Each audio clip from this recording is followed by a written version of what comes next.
Le nouveau président français est âgé de 57 ans, de père médecin et de mère assistante sociale. Élève et étudiant brillant de HEC, des Sciences Po et l'ENA, son élection à la présidence française est l'aboutissement d'une vie politique longue et passionnante. Portrait.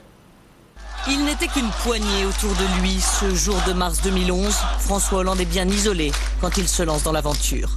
J'ai décidé de présenter ma candidature à l'élection présidentielle à travers la primaire du Parti socialiste. À l'époque, il n'est qu'un challenger. Mais la défection de Dominique Strauss-Kahn rebat les cartes. François Hollande accède alors au statut de favori. Il ne le perdra plus. En octobre, il remporte la primaire socialiste haut la main. Est-ce que c'est le plus beau jour de notre vie? Non, tu vas devoir ce sera le 6 mai. C'est François Hollande qui est élu président de la République avec... Tenace, patient, à 57 ans, François Hollande a atteint son objectif. En 7 mois, il s'est forgé une stature de président. Une volonté qui vient de très loin. Dès l'enfance, près de Rouen, il y pense. Entre Georges, son père, médecin ORL, qui flirte un temps avec l'extrême droite, et Nicole, sa mère adorée, assistante sociale, disparue en 2009. Elle-même n'y croyait pas. Il nous disait quelque chose qui nous faisait toujours rire. Il dit quand je serai grand, je serai président. Alors on n'y croyait pas du tout. Il doute quelquefois, et il faut douter, parce que ça, je lui rappelle qu'il faut douter, parce que c'est important de se remettre en question. Il ne faut pas se laisser aller par la réussite. François Hollande est pourtant un très bon élève. D'abord au prestigieux lycée Pasteur de Neuilly, où il côtoie Thierry Lhermitte et Christian Clavier. Puis il intègre HEC, Sciences Po, puis l'ENA. Après un passage par le régiment de Coëtquidan, de cette époque date son amitié avec Jean-Pierre Jouyet. C'était le plus doué de sa génération, à droite et à gauche.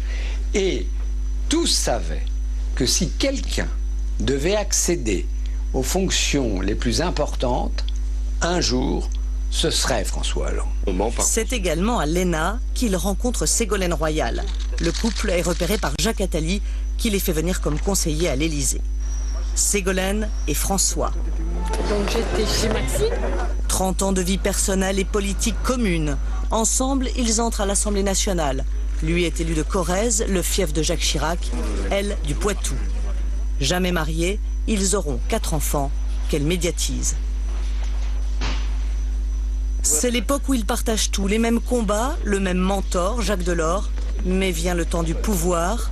1997, Lionel Jospin entre à Matignon. Pas de place pour deux. Ségolène sera ministre, François non.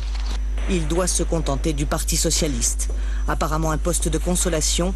Pourtant, quelques années plus tôt, un jeune député le qualifiait d'essentiel. D'un certain point de vue, quand on regarde l'arithmétique des chiffres. Pour conquérir la succession de François Mitterrand, il faut d'abord conquérir le Parti socialiste. Rond et sympathique, le premier secrétaire cultive à la tête du PS l'art du compromis. Trop pour certains qui le traitent de flamby ou de fraise des bois.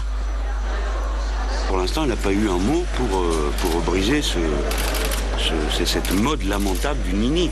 Hein, ni les uns ni les autres, ben d'accord, et toi tu penses quoi? Coup de tonnerre en 2002. Lionel Jospin éliminé. François Hollande est désormais seul aux commandes d'un parti meurtri. Il s'y maintient de justesse. 2004 est l'année de tous les succès. Victoire aux européennes et aux régionales, c'est la vague rose avec sa figure de proue, Ségolène Royal, qui conquiert la région Poitou-Charentes. On la surnomme la Zapatera, version féminine du nouveau Premier ministre espagnol. C'est bien, mais je suis avec mon Zapatero.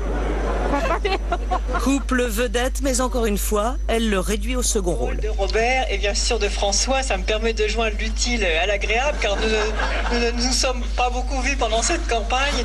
C'est bon l'utile. Les Français rejettent la Constitution. 2005, fragilisé par la victoire du non au référendum, il doit renoncer à toute ambition présidentielle. C'est donc Ségolène qui sera candidate en 2007. Après la défaite, leur séparation devient officielle. En 2008, François Hollande quitte la tête du Parti socialiste, commence alors sa traversée du désert. Mais rapidement, il se ressaisit, nouvelle compagne, nouveau look, il maigrit, change de lunettes. Il essaye même de s'interdire de faire des blagues. La métamorphose opère. Il emprunte le meilleur à chacun. À Mitterrand, la solennité, les intonations et la gestuelle. Avec Chirac, il partage le goût des gens et le sens du contact, si bien que les adversaires de 30 ans en Corrèze finissent par devenir de vieux complices. Au Bourget, en janvier, la mue est achevée. Plus un éléphant ne lui conteste son leadership. Je vais vous confier mon secret.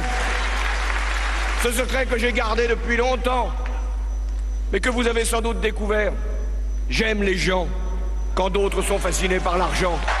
Et ce sera un sans faute jusqu'au bout, jusqu'à ce 6 mai, où le candidat qui se disait normal va connaître un destin hors du commun.